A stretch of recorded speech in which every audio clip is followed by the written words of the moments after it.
Muito bem, vistas essas teorias, eu agora passo a análise desta primeira parte do capítulo que trata no Código da tutela provisória. Veja, o artigo 294 já dá um start nesta matéria para dizer o seguinte: a tutela provisória pode ser fundamentada em urgência e evidência. Vamos deixar a evidência de lado por enquanto, mas apenas trabalharmos com a notícia de que a possível tutela provisória, quando necessária, ela vai se fundar, ela vai se fundamentar, se lastrear em uma urgência. Ora, esta urgência pode ser definida como uma atividade provisória, e aí vem o nosso parágrafo único, uma atividade provisória que pode ser cautelar ou antecipada. Então aqui nós já vamos ver que o Código Novo sistematiza este ponto entre uma tutela que é de urgência e vamos ter uma tutela na urgência, ou ela é antecipada ou ela é cautelar. Tá? Então guardem isso por enquanto, na medida de que nós tenhamos aqui a possibilidade, né, de desenvolver esse tema já com esses dois outros elementos: ser concedida em caráter antecedente ou em caráter incidental. O que disse lá naquele slide que vimos há pouco sobre as teorias, o nosso amigo Carnelucci diz assim: nós temos uma atividade que pode ser incidental. Ora, essa atividade incidental é aquela que ocorre quando o processo principal já está em juízo, tramitando, contestado, já sendo em base de provas, e incidentalmente o processo cautelar ingressa. Nesse momento nós criamos aqui então esta incidentalidade do processo cautelar, né? Quer dizer que pode ser no curso de um processo, e ele também pode ser antecedente, quer dizer, antecedendo a própria ação. É bastante comum também, quer dizer, antes do processo principal eu tenho uma atividade antecedente, eu entro com uma ação cautelar antes da ação principal, né? Por exemplo, eu quero entrar com uma ação cautelar para buscar uma prova pericial hoje sobre determinado imóvel mal construído.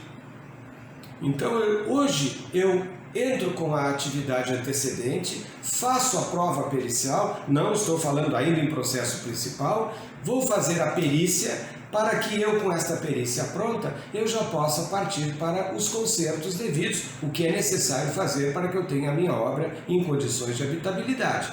Muito bem, vista então esta questão da divisão à luz do Código, né, do artigo 294, nós vimos então a teoria de cada um dos nossos doutrinadores com essa visão mais aproximada de cada um do que é a nossa realidade hoje, e vamos então ver agora a questão da tutela provisória e as suas características. Como é que a tutela provisória se apresenta? Primeira coisa, a atividade toda do processo é uma atividade instrumental, quer dizer, não há processo que não tenha instrumento, não há processo que não tenha um registro, e por isso ele vai ter nesta sua configuração como instrumento do próprio Estado, o juiz, também a sua função registral, onde ficará registrado, né? E ao mesmo tempo essa instrumentabilidade para nós, ele deve ser levado como um processo cautelar que é, ou a tutela provisória que seja. Nós vamos ter aqui também uma processualística toda envolvendo desde como se faça uma petição inicial, como se contesta, que mérito, se é que existe mérito, nós temos no processo cautelar. Então tudo isso vai ser agora definido de maneira a nos dizer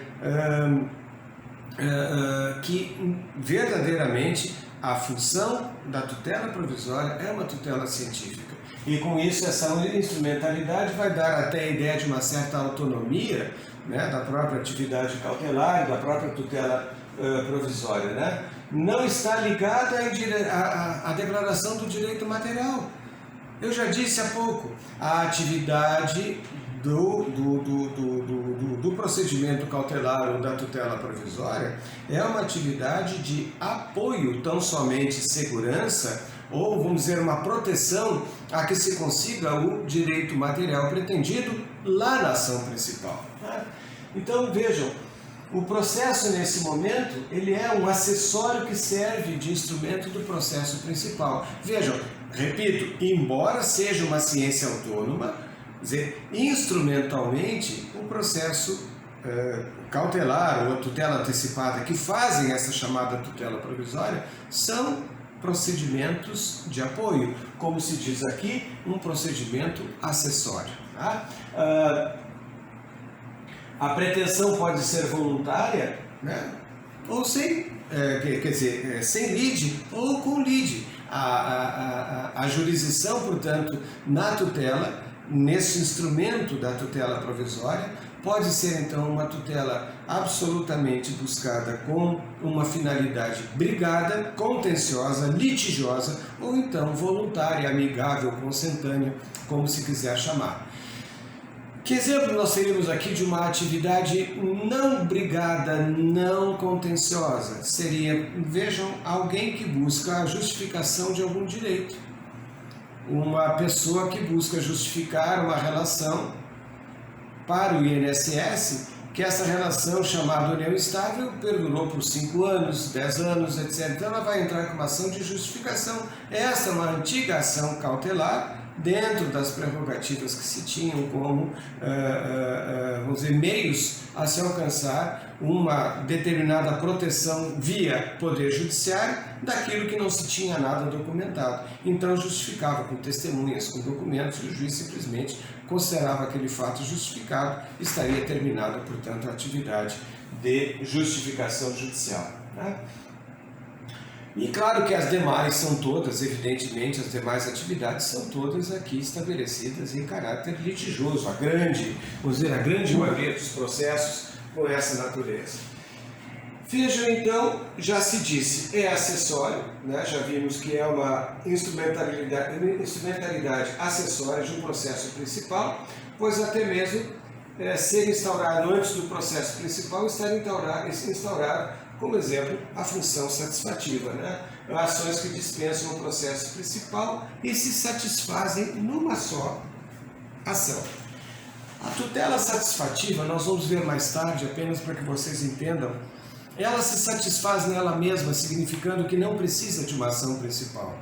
Né? Vejam, se eu falar hoje da busca e da apreensão de um automóvel que está nas mãos de um terceiro sujeito, eu emprestei meu carro, o camarada não me devolveu e eu estou agora entrando com uma ação de busca e apreensão.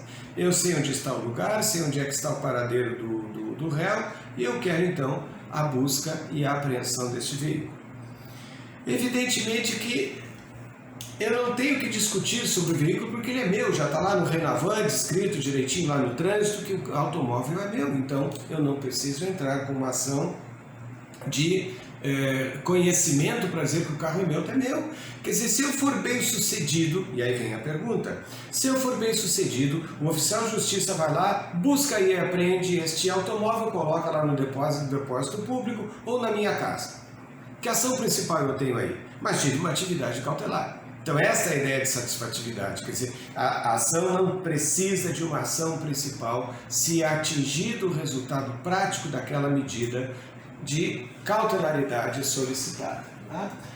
Muito bem, nós temos então, além disso, a provisoriedade. É uma atividade provisória porque ela dura enquanto necessária à efetividade do processo. Ela dura enquanto necessária a chegarmos ao resultado final no processo principal. Então vejam, é uma medida instável no tempo exatamente por isso, né? Ela perdura enquanto necessária, por isso é uma tutela chamada provisória, está bem aqui caracterizada isso, caracterizada essa situação de não perdurar, né? Ela tanto pode durar todo o processo principal, como também ser revogada a qualquer tempo, que aí é outra questão, nós vamos entrar aqui na revogabilidade, né? Mas ela pode ser inclusive ser substituída por outra decisão judicial.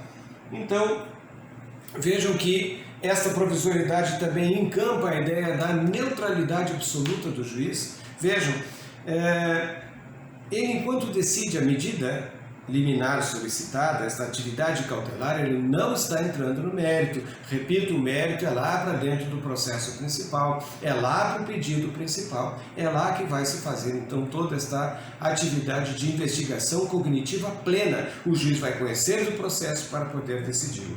Aqui nessas medidas, portanto, provisórias, o juiz não encosta no mérito, ele está apenas assegurando uma situação cautelanda que precisa remédio imediato. Tá?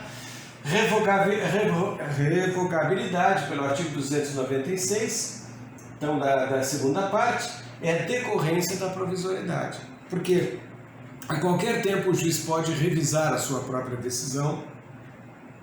Imagine que ele pode olhar a resposta do réu, a contestação, e ele se convencer do contrário daquilo que ele tinha se convencido liminarmente, ele pode então revogar, ele pode modificar ou ele pode manter a decisão de acordo com a situação em que ele vai se encontrar. Mas vejam, ao juiz é dada essa flexibilidade. Por quê? Porque nós não temos definitividade nas decisões cautelares. Nós temos, isto sim, decisões que, vamos dizer, que asseguram que apoiam o processo principal depois, né, por todo o seu trajeto. Né? Então a característica da revogação se dá em razão do processo principal, né? Porque na medida que eu chego a uma sentença definitiva no processo principal, aquela medida cautelar tem que ser revogada, né? Dentro daquele processo acessório, evidente que nós vamos ter aqui a necessidade dessa revogação. O juiz vai ter como, vamos dizer, como palavra final ou definitiva a sentença transitada em julgado no processo principal. Ali a coisa julgada se forma e não no processo acessório, né? Então vejam que não se discute o mérito na tutela provisória, então é exatamente a modificação e a revogação possíveis, né? Na prática, se a ação for improcedente, a ação principal, o juiz já concedeu uma decisão provisória, ele vai determinar os efeitos da sentença principal. Se lá na sentença aquela decisão provisória que ele deu é mantida, é modificada ou é revogada, então na sentença principal, da ação principal, o juiz dirá sobre esses efeitos. Tá? Então ela não fica aí, ela não transita em julgado jamais essa decisão dos efeitos da cautelaridade concedidos. Né? Finalmente, nós temos a atividade da autonomia da tutela provisória, do processo cautelar ou da antecipação da tutela. Autonomia significa que o processo cautelar ele tem a sua autonomia, já vimos, como instrumento. Aqui, no que se refere ao processo principal, né? Não existe autonomia vamos dizer, prática ou substancial com o processo principal. Não, já vimos, o processo cautelar tem a sua acessoriedade, a sua dependência do processo principal, não há dúvida disso. Mas o processo cautelar ou tutela provisória aqui enquanto autônomo está se dizendo que a autonomia aqui é uma autonomia técnica, onde os seus preceitos são assegurados, rigorosamente assegurados. Existe uma linha de indicativos legais sobre isso, destacadamente no livro próprio da tutela provisória no Código de 2015. Existe então doutrina, existe jurisprudência que não se pode negar com isso esta, quer dizer, característica científica da atividade cautelar. Tá? Embora ela seja acessória no que diz respeito ao apoio, ela é principal no que diz respeito à ciência que ela carrega, que ela guarda no seu contexto.